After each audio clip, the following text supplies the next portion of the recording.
Welcome to the Tax Professionals Podcast, the podcast dedicated to helping you improve your tax career.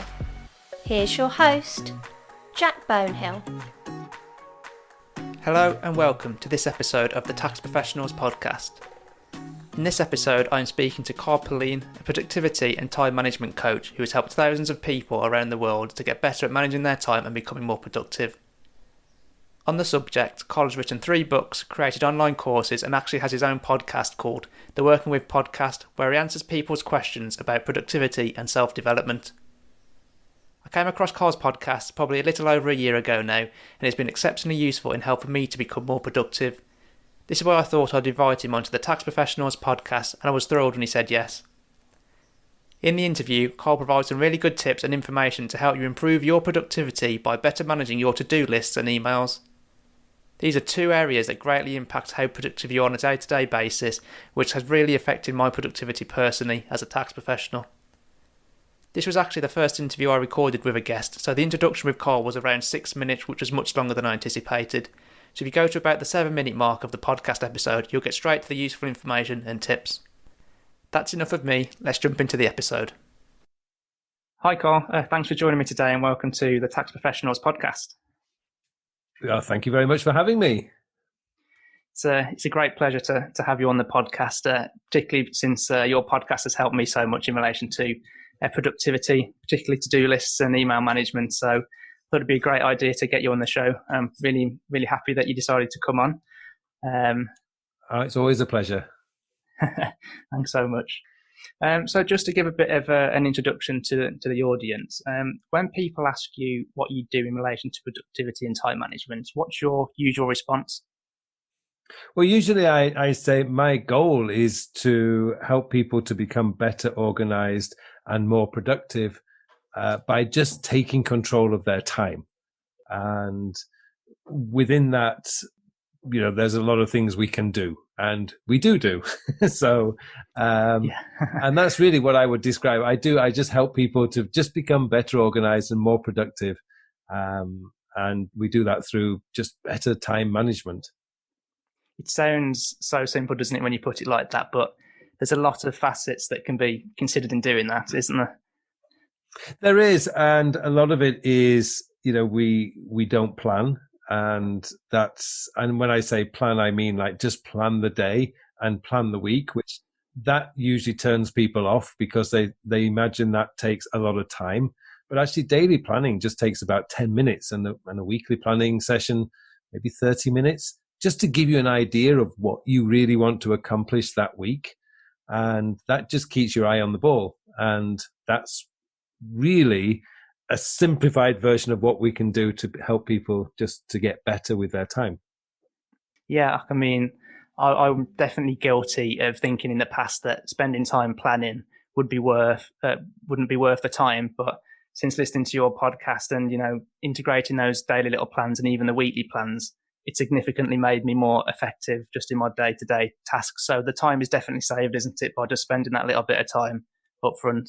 It is because you then spend more time doing the things that matter, and you can avoid doing a lot of the things that really don't matter. But if you don't have a plan, you think they matter. Yes, absolutely. So you do have your own podcast, don't you, Carl, called The Working With Podcast. How come you decided to start up your podcast then? Was it just to help people with their time management and organisation? It all started in 2015, actually. I wrote a book called Your Digital Life, and this was just me. I love writing books, and so it was just me writing out everything that I'd learned in like 25 years.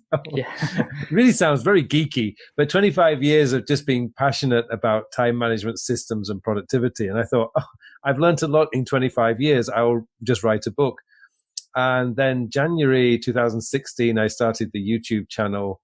And then in November 2017, I think it was, I started the podcast just as an additional because I just wanted to be able to help as many people as I can through as many different mediums. So I now have a blog, a YouTube channel, a podcast. I write for Lifehack magazine. I get it out there now. Yeah, there's lots of different mediums for people to take in the information, all being very useful for me anyway. Good. So I did notice actually when I was looking through your bio that you've actually done some work with tax inspectors before, maybe a while ago now. I did. I worked with the OECD. We're working with transfer pricing. That's complicated. And so, yes, I did. I worked with the OECD and we would. Obviously, I wasn't teaching tax because I'm not a tax planner, but I was teaching them how to communicate the message. So yeah, that was an interesting week. I did it twice for them, and it was definitely an interesting week. Yeah, it sounds like you put off tax though, with the complications of it. It's not for everyone, is it? Well, it is, and if you think about it, transfer pricing and tax, that area is probably something that's very hot right now because, like, my business is online. I live in Korea, but my business is in Ireland. And the tax arrangements are really complex, or to me, they appear very complex, because obviously the company pays corporation tax, but I need to be paid a salary. So I'm paying tax in Ireland. It's being wired over to Korea. Oh, it's all fun, but complex. It is, yeah. It's, I think that's the word to describe all of tax, to be honest. So I think I've already touched upon it, but two areas where your podcast has helped me is in relation to to-do lists and email inbox management, and both of those have massively increased my productivity. So I was just hoping to ask you a few questions in relation to both of those, just to help the listeners really to improve their productivity through those means as well. Mm-hmm. Well, the thing about the email is an interesting one because there's two parts to email. There's checking email and doing email. Yeah. And the two are very different. And I think a lot of people confuse it. But the problem is when you just check email, you're not actually doing anything. You're just looking. Yes. And so you might end up, you look at your email at some point in the day and you see you've got 20 emails in there. You check it. And now you've got 20 emails in there that you've opened. Yes. But nothing else has actually happened. So what you need to do is you need to kind of change the mindset a little bit. And when you do, as I call it, process your inbox, you need to make decisions about what an email is. So, and it doesn't take long. When you start off doing this, it actually can be a little bit because you're not used to it. But once you start doing it, so when I like, I think this morning, I probably ended when I woke up because I'm on the other side of the world. So you guys are awake while I'm sleeping. So I get my most email first thing in the morning. And I probably had about 65 emails and I just got through it all in about 20 minutes. It really doesn't take long because you're just asking a number of questions. What is it? What do I have to do? Yeah. That's it. Yeah. And so, I see an email from some of my online students, for example, asking questions. Okay, I need to answer the question. It goes into an email folder that I have called Action This Day. Mm-hmm. Now, I stole that phrase. I wish it was mine, but I stole it from Winston Churchill. He used to have this amazing stamp. And whenever he had a document that needed action, he would stamp this document and this big red stamp which said "Action This Day." And I just love that phrase. It's got so much like power in it. So I put the email in there and then I can deal with that when I need to deal with it. But it means that I've processed the inbox. So out of those 70 emails, I probably had about 13 or 14 that needed action. Mm-hmm. The other stuff was mainly reference or newsletters that I can have a quick scan and think, is there anything valuable? No, delete. Reference, do I need it? Well, yeah, maybe. So I just put it into a pending folder. But essentially, I'm dealing with it so that when I finish that 20-minute session, there's zero email in my inbox. Yep. So throughout the day, I spend most of my time in that Action This Day folder because that's all the email in there needs some action, either a reply or I need to add it to a project or something. And that's really the quickest way to deal with email is don't look at email. Don't just check it. Actually do something with it. What is it? What do I need to do? Mm-hmm. And it's amazing when you get that question in your head every time you do your email. It's really surprising how fast you can process that inbox. Yeah, I mean, it's very easy, isn't it, to get bogged down in emails, especially when you have a lot. as you say, 65 to wake up to every morning is quite a lot of emails, isn't it? But just to spend that 20 minutes to sort them out, remove the stuff that you don't really need to do anything with. And as you say, be left with 13. Mm-hmm. 13 is much more manageable, isn't it, straight away? And then you can focus on those. It is. And, I take it kind of to a different level. I kind of challenge myself that I reply to all those emails within 24 hours. Mm-hmm. It just gives me a sense of urgency. And it also means that I'm clearing my action this day folder every day, which is nice. I say every day. It doesn't actually happen every day, but more often than not, it does. So say out of a period of, say, 5 days a week, I'm probably clearing it 3 to 4 days a week. There are some days where they're just particularly busy and I don't have time, or I'm just too tired at the end of the day. But more often than not, I will clear both my inbox and my action this day folder. And that's really the goal. And I kind of enjoy challenging myself like that. So it's good. You definitely got more discipline than me with that anyway. So I've kind of got a similar method now where I have action urgent and action non-urgent, and anything that I need to action quickly, I'll put into my action urgent folder. And then if at the end of the day it's still in there and I feel like it doesn't need to be done right now, then it becomes no longer urgent. So I drop it into my other folder. So that's probably not the greatest strategy, but it's something that I'm using at the moment because I don't always have the time, as you say, to do it at the end of each day. And kind of the nature of the tasks we have, maybe I'm just using it as an excuse here. It doesn't seem to always work for me. So some days I do end up moving them into a different folder and coming back to them on a different day. The thing is, if you're not responding to a client, the clients are usually very quick to come back to you if you're not responding. So yes, definitely with some clients. But this is related, I think, but kind of not giving people the impression that you'll always respond quickly to an email. I feel like a lot of people nowadays feel pressured to respond to an email very quickly. Is there any merit in? Yeah, go on. Sorry, Carl. I deliberately delay. Sometimes I do deliberately delay, simply because I know that because I'm looking at the times as well. So if you're going to reply to an email before 10 o'clock in the morning, you're going to get another email later in the day. Yeah. So it's usually better to start replying to your emails between 4 and 5 p.m. Because then you're not going to get the reply. And I used to, when I was way back in the days when I lived in the UK, I worked for a law firm. My background was law. And fortunately, when I was working there, it was the late 1990s, early 2000s. We were just on the switch over from regular mail to email. And as you can imagine, lawyers were not the fastest to move to email because there was concerns about security. And it is a kind of, or was then anyway, a conservative industry.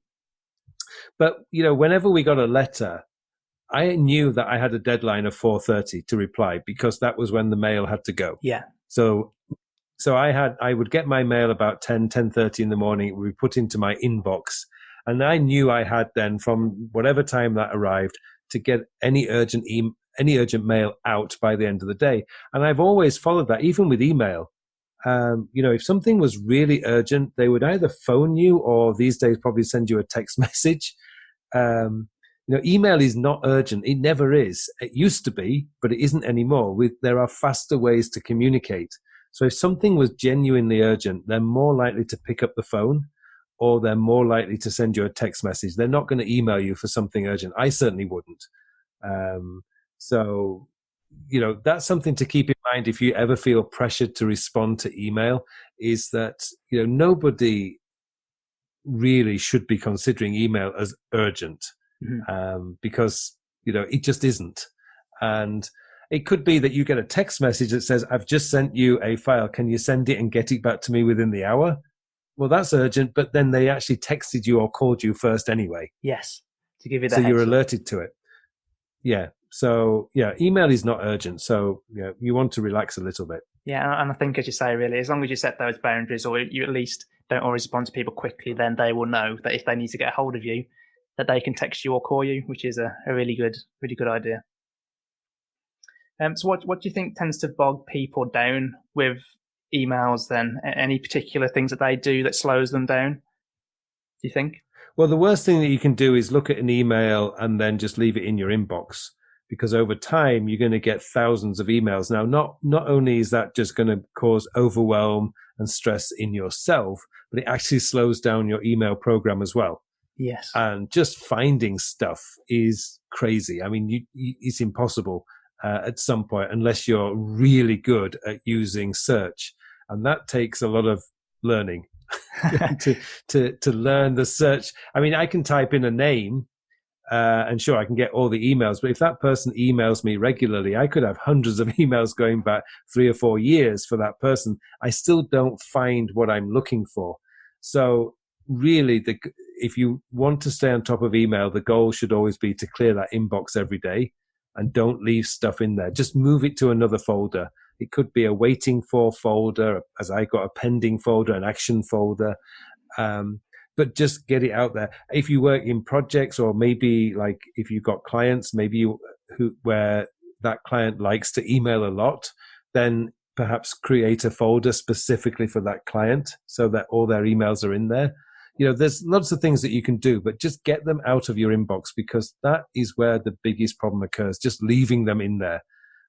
It slows the system down. It makes you feel stressed, and then you can never find anything anyway. Yeah, I mean, I definitely didn't appreciate simple organization. Yeah, I mean, I definitely didn't appreciate the concept of, I think you call it inbox zero, don't you? Trying to get your inbox down to it's zero. Inbox zero, yeah. Until fairly recently, actually. So even after I'd listened to some of your podcasts, I started using more folders and stuff to make sure that, you know, I could see all the urgent ones I needed to action, but I didn't apply the inbox zero principle. And I've done that a few weeks ago now, and it just seems to declutter my mind a bit. I'm less worried about missing emails because I know that if it's not important, it's moved somewhere else. Just having that, as you say, it reduces overwhelm massively, for me at least anyway. That's definitely helped me so much in the past few weeks, especially with lockdown and not being able to go out and most correspondence being by email.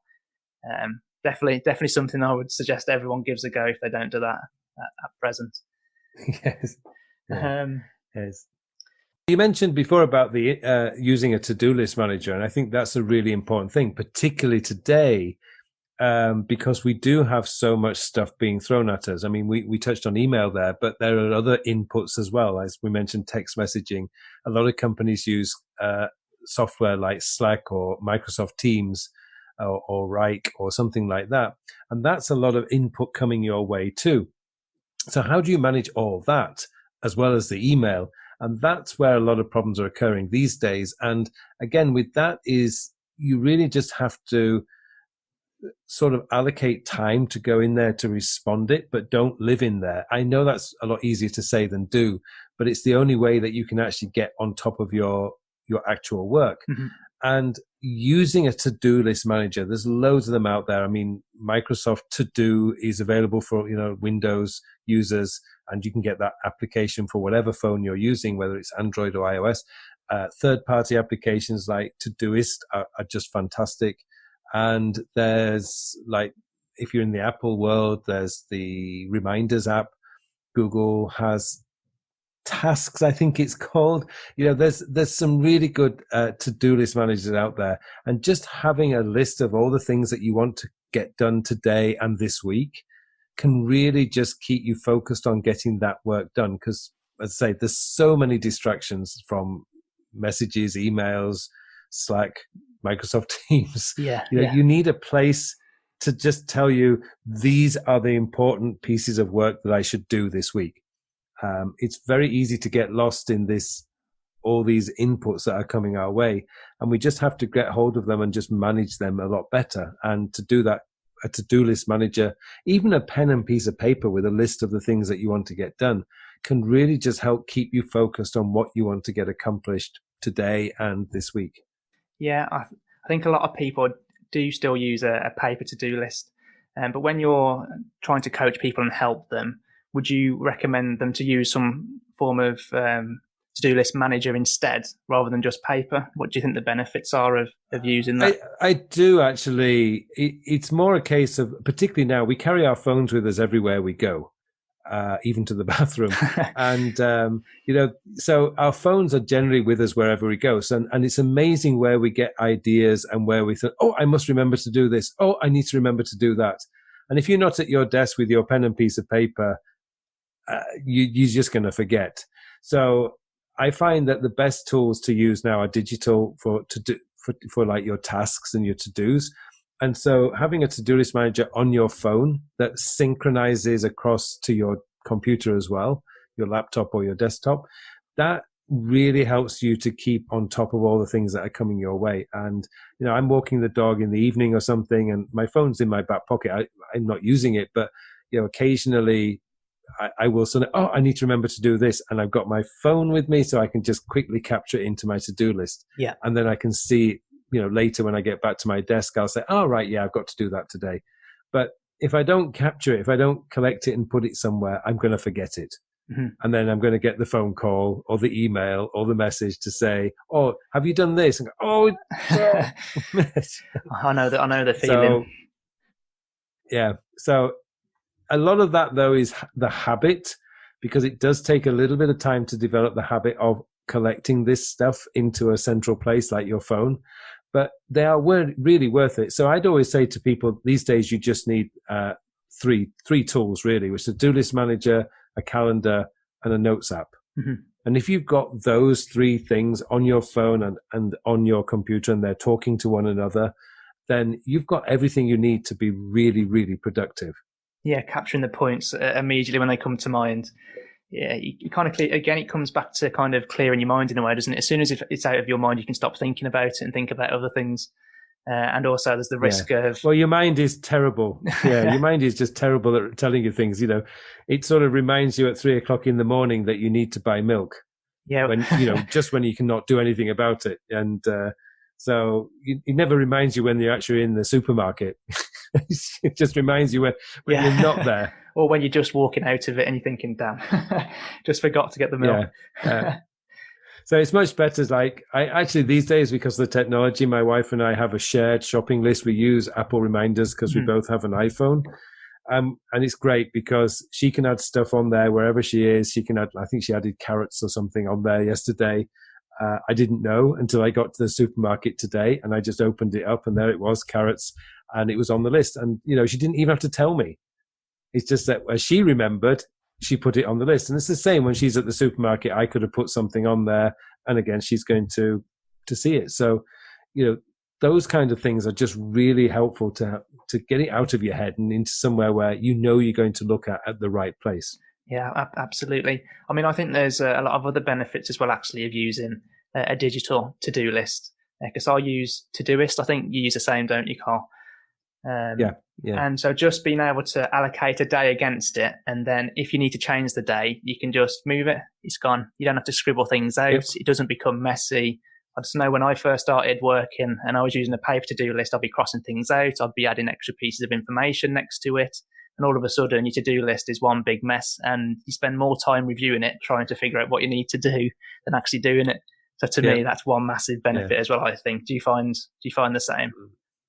Oh, it is. Yeah. I mean, this evening, I had a call because for me, it's in the evening for me. So in the evening, it was I had a call at 10:00. So around about 9:20, I was finished. I was ready. And I thought, okay, I'll just process my Todoist and get tomorrow planned. It took me like 5 minutes. Yeah. I just looked at, okay, these are the tasks I've already scheduled for tomorrow. Can I get them done? Well, I can get these 3 done. I'm not going to get that done. Oh, I'll do that on Sunday. It was just so easy. So easy. I think it's probably 5 or 10 minutes. Yeah. But you're right. If you had a piece of paper, it's a little bit more difficult because you're scribbling out or you're changing the dates. And digital technology does help you to be much more efficient. Yeah, I've been trying to convince my my boss actually for a while now to move away from a paper to-do list. So I might send her this way after the episode becomes live. Maybe give her some inspiration to try something a bit different. So just in relation to to-do list then, is there anything in your experience that people tend to do that really negatively affects their productivity through their to-do list? They overcomplicate it. There's a lot of advice out there, particularly if you're going to YouTube or places like that, which have these very, very complex hierarchical project structured to-do lists. And they work if you don't have too many projects. Mm-hmm. But these days, that isn't really how the world generally works these days. We have lots of mini projects and lots of different projects. And I've found that really the only thing that really matters is when are you going to do it? Yeah. If you only have to make the decision about when are you going to do it, then really you only need like a few folders. I just have this week, next week, this month, next month, and long term. Those are the only folders I use in my Todoist, and it's really quick. Then when I collect something, and like I think there was something I need to contact the bank, and I looked at it and I thought, oh well, it's Friday now, so I can't do anything about it this week. So I just dropped it into next week's folder, because I know on Sunday I will go into that folder, move everything forward and add a date. So I'll move it into this week's folder. So it's really easy then. I've just added a date based on what my calendar is telling me my week is looking like. So if say, for example, Wednesday is really busy, I'm obviously I'm not going to put too many tasks in for Wednesday, but Tuesday might be very quiet, so I can just put a load more tasks in for Tuesday. So that's why I said about the 3 tools is, the to-do list, a calendar, and a notes app just allows me to give me the tools to be able to plan this week. And it doesn't take very long at all. I mean, for me, my weekly planning session takes about 30 minutes on a Sunday. So I just make a cup of tea, and sit down, put some music on, and just go through it and think, right, I'm ready. Bring on the week. Makes it much more enjoyable with tea and music. Oh, it does, yes. Yeah. So you did touch upon there about kind of looking ahead and how busy you're going to be on each day, then allocating tasks based on that. In the past, I've definitely been guilty of putting too many actions down to one day, and it's never going to be possible to do them. Is that a mistake, do you think, to do on your to-do list? Can that? It is. It's a little bit like what my mother used to say to me when I was a child. She always used to say that my eyes were bigger than my stomach, and I'd always pile too much on my plate and then not be able to eat it. And it's the same with tasks. We do exactly the same. We think we can do a lot more than we can realistically can. So it's really, if you do decide to become more productive and you do decide to put in a system in place to help you, then one of the things that you usually find is you've got to find that balance as to the actual amount of work you can do per day, based on experience. It's not so when you first start, you're going to overload yourself because we just do. But over time, you start to learn, well, realistically, this is all I can get done each day. But then you become much more relaxed, because then you start to be able to plan your days better. Yes. But it does take a little bit of time just to get used to that. Yeah, and I mean, I've been using Todoist and trying to not overwhelm the daily tasks for about a year now, and I would say I'm only just getting there with not putting too much in each day. And to be honest, sometimes you can put less tasks down, and then if you've got more time, you can always look at a day ahead and take a task from there, can't you, and bring it forward a day. So it's not the end of the world. No, it isn't. It also then helps you to get better at prioritizing, which is another factor that if you do become very good at prioritizing, that means you start focusing on those 80% tasks. There's 20% tasks that do 80% of the actual work. Yes. So you're in the the tax planning area. And one of the things I have I use an application for my accounts called FreshBooks. Yeah. And I'm kind of new with it. I've only been using it for about 2 months, so I'm on a steep learning curve at the moment. But I do a little bit every day, and it's just like 20, 30 minutes a day that I just deal with it. And it's great because every time I go in there, I'm adding receipts, I'm adding incomes and stuff like that. And I'm learning. And I'm getting faster and faster and faster. So when I first started, it used to be an hour a day, which was really a pain. But after about 2 months, I've got it down to about 20 minutes a day now, which I can accept that. And I know it's going to take me 20 minutes to do. And if I skip it, it's going to take me 40 minutes to do tomorrow. So I don't want to skip it. So that's like an incentive to me. I'd rather spend 20 minutes today and just go to bed maybe 20 minutes later than have to spend 40 minutes tomorrow getting it all up to date. And you can definitely do that with those repetitive tasks that, it always takes you 20 minutes. But what about those tasks where you don't really know how long it's going to take you before you start the task? Is there anything you would do in relation to that? Would you take a guess? Would you be prudent? I usually take a guess. I'm building a workshop for a client of mine over here at the moment, and I built workshops before. This is actually a 2-hour workshop. So, but whether it's 2 hours or 4 hours, it doesn't usually make much difference in terms of preparation time. But I know I'm going to need at least 2 hours to sketch it out. And I'm probably going to need about 4 hours to build the slide deck and maybe another 2 hours to build the workbook. So in total, I know I need to find about 6 to 8 hours to build it. Yeah. And so knowing that from the start, I can then plan it out, say, in a week or over 2 weeks. So I say, right, I need to block 2 hours to do this. I need to block 4 hours to do. I would never actually do a 4-hour block because that would just kill me. But I would probably do I block time on my calendar for some of these bigger projects. So, if you're in tax planning and you're getting to the end of the tax year, there's going to be a lot of work to do. And so you're going to have to start blocking time out to be able to get that work done. That means that you put aside email, you put aside the phone calls for a couple of hours and just sit down and do that work. The world is not going to end.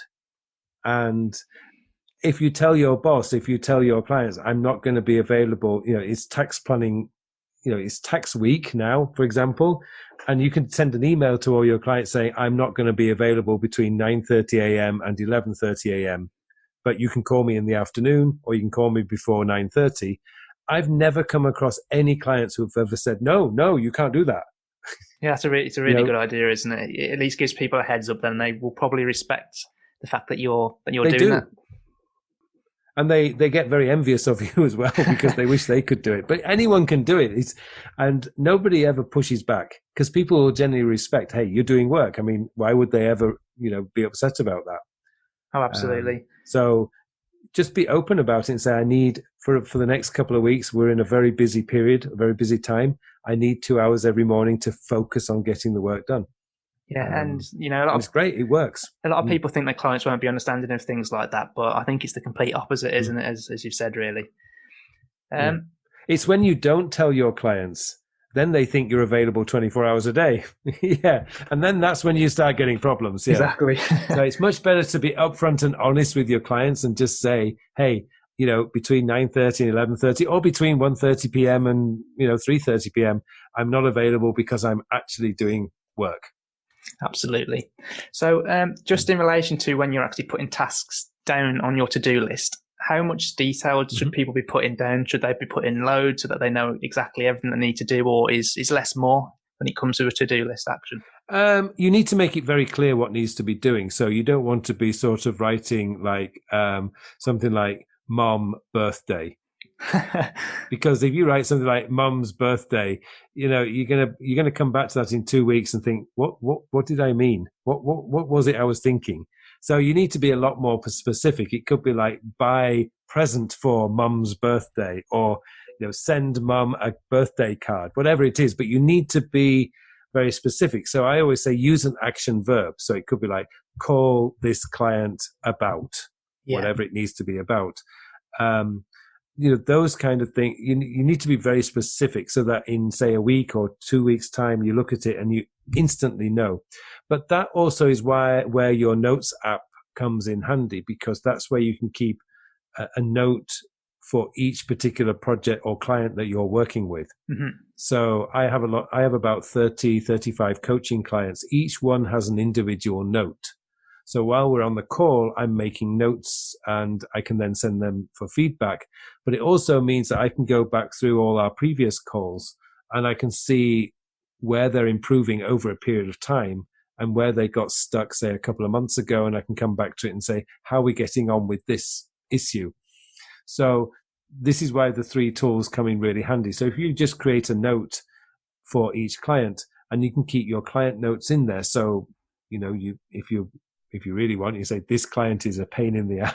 If you really wanted to, you can do that, but I never do things like that. But you can actually just keep your notes regarding that client or any project that you're working with together.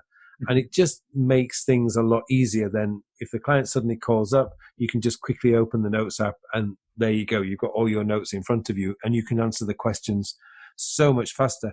And this is really good because I remember when I was working in the law firm, I had to go, when the client called, they gave me their name and said, okay, just one moment, I'll go get the file. Yeah. Now I don't have to leave my computer. I can just type their name into the search, and sure enough, that note comes up, and all the relevant documents are accessible from that note. So, it's much easier now. And then you Yeah. can obviously add your notes straight into it then from the conversation you're having with them there, and then still keep it up to date, can't you? It is, yeah. Yeah. So Yeah. when it comes to like a bigger project, for example, when you're breaking it down into kind of steps, I think you can overdo it sometimes, can't you? Like if you're going to do a presentation, you could really be ridiculous and put like open PowerPoint presentation, do first slide, do second slide, but that's not useful, is it? And actually it's probably detrimental because it's going to take you more time to be ticking off all those items as you're doing it. When you're doing bigger projects, how much should you break it down? Well, whenever I'm doing a bigger project, the first thing I do is I'm looking for the tasks that are actually going to drive it to completion. So that's going to be, if you're taking the presentation example, is to create the slides, and that's the biggest one. Yeah. And then, but you may have peripheral ones around there, like you need to get the information, or you might, and stuff like that. So those sort of things, tasks would go in. But you're right, I wouldn't say open up.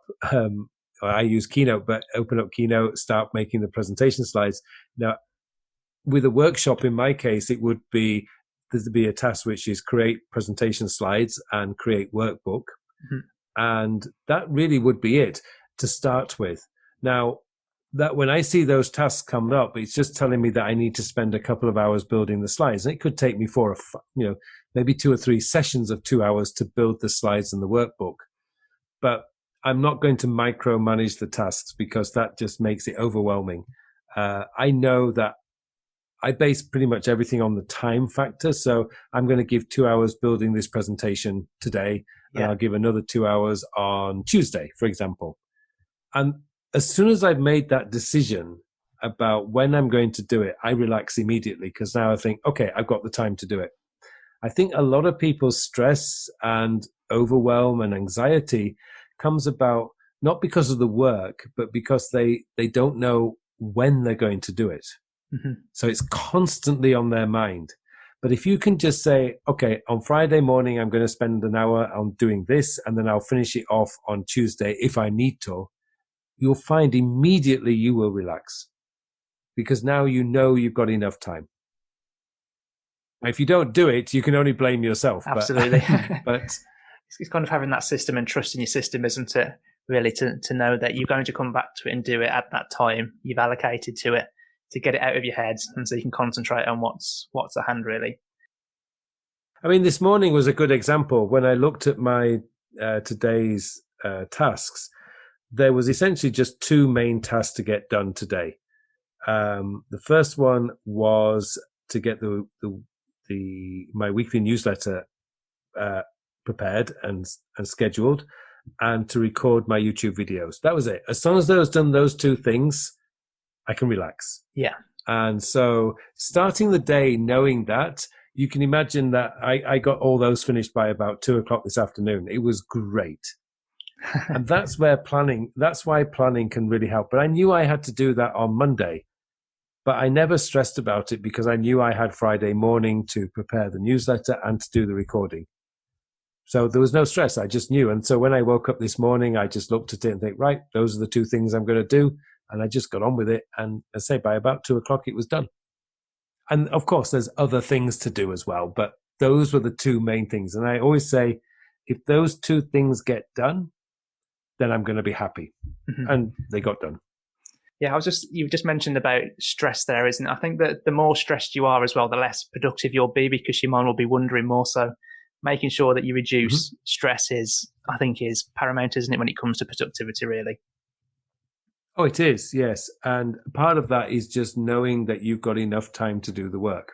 Yeah. But if you don't have a to-do list manager, if you're not using your calendar and you're trying to remember everything that needs to be done in your head, you are going to feel stressed. Absolutely. So you've got to let it go. You've got to trust that you'll see it on some kind of list. Yes, absolutely. We've talked a lot about kind of how to capture stuff on your to-do list with the detail and how much detail there should be when breaking it down for bigger projects and stuff. But is there anything that you would suggest shouldn't be put on a to-do list and should be put somewhere else, say your calendar instead? It depends. It's case by case. Like I have obviously I have my podcast, and that takes a bit of preparation. So my podcast takes about 90 minutes preparation, and then it takes about an hour to record and edit.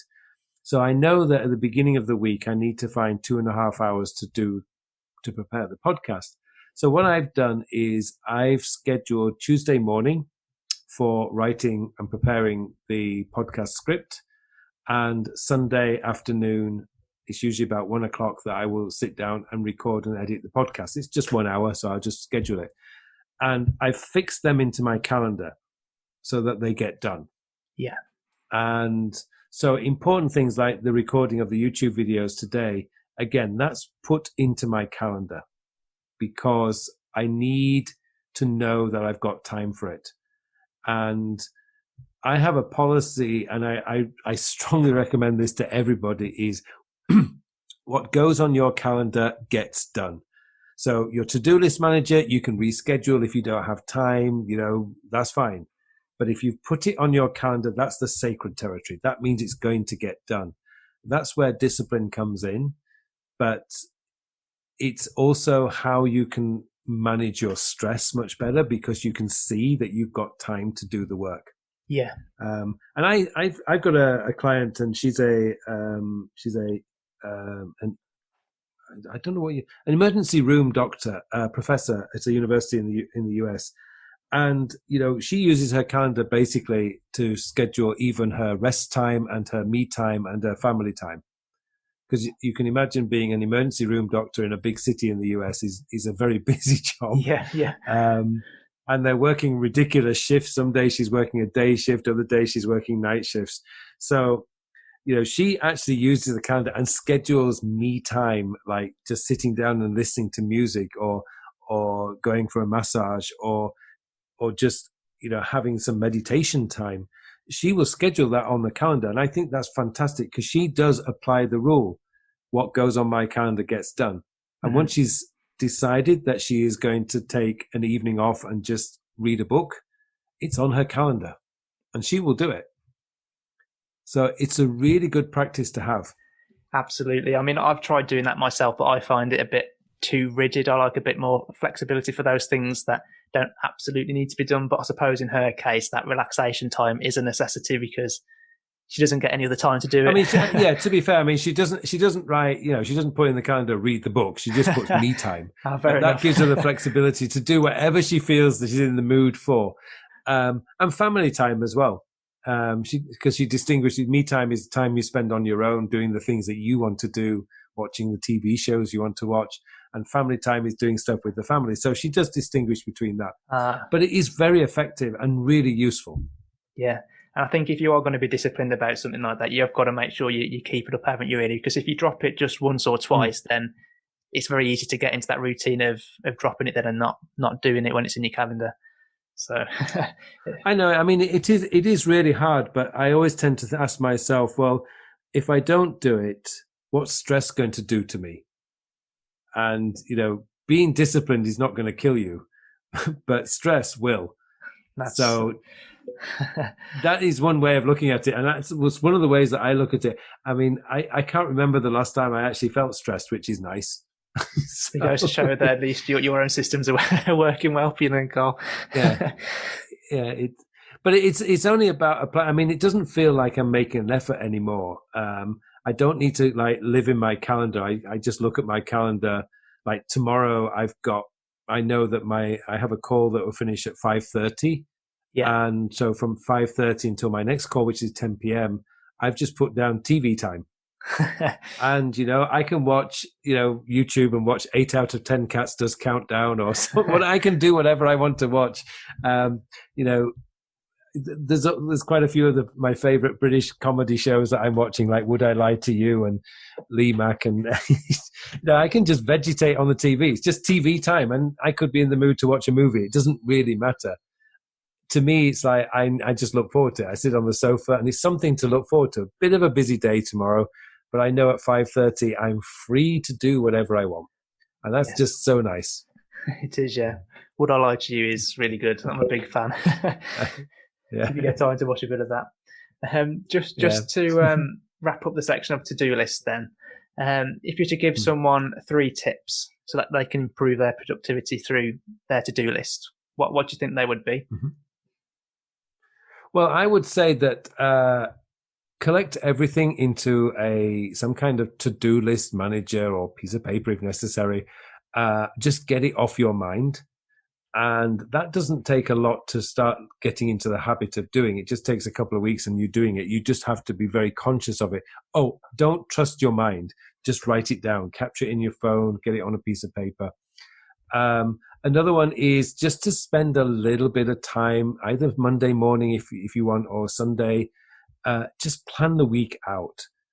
Look at what you've got scheduled, that's appointments like meetings and social occasions that you may have, and just say, right, these are the big tasks that I want to get done next week, and just put some time in when you're going to do it. Mm-hmm. You'll start to feel so much better, and essentially just then focus on getting the work done. And there's quite a lot of tips that people can give you, is like, just get better at saying no. Mm-hmm. But that's a whole different chapter. Yes. Something I definitely need to work on, I think, saying no a bit more. So where can the audience learn more about you then, Carl, and your productivity? Well, everything that I do is on my website, which is carlpullein.com. So my YouTube channel's there, podcast is there, blog is there, online courses, everything is there. Excellent. And so they can take a look and decide what they want to do from there. So I have a free online course. It only takes about 40 minutes, called COD, which is Collect, Organize and Do, which just goes into a little bit more about the framework of collecting and organizing it and then doing the work. It's a free course, so anyone can take it. Everything's on my website, carlpullein.com. Excellent. I'll make sure there's a link to that in the show notes as well. Okay. Thanks, Carl. You're welcome. It's been a pleasure. A lot of information provided by Carl there, but I hope you found it useful. In relation to to-do lists, why not take a look at a digital to-do list manager? Personally, this has massively improved my productivity. In relation to emails, why not try Inbox Zero? You can find the links mentioned in this episode, some suggested digital to-do list managers, and an episode on Carl's podcast in relation to Inbox Zero at the taxprofessionalspodcast.com/TTPP2. That's the taxprofessionalspodcast.com/TTPP2. That stands for the Tax Professionals Podcast Episode 2. Until next time.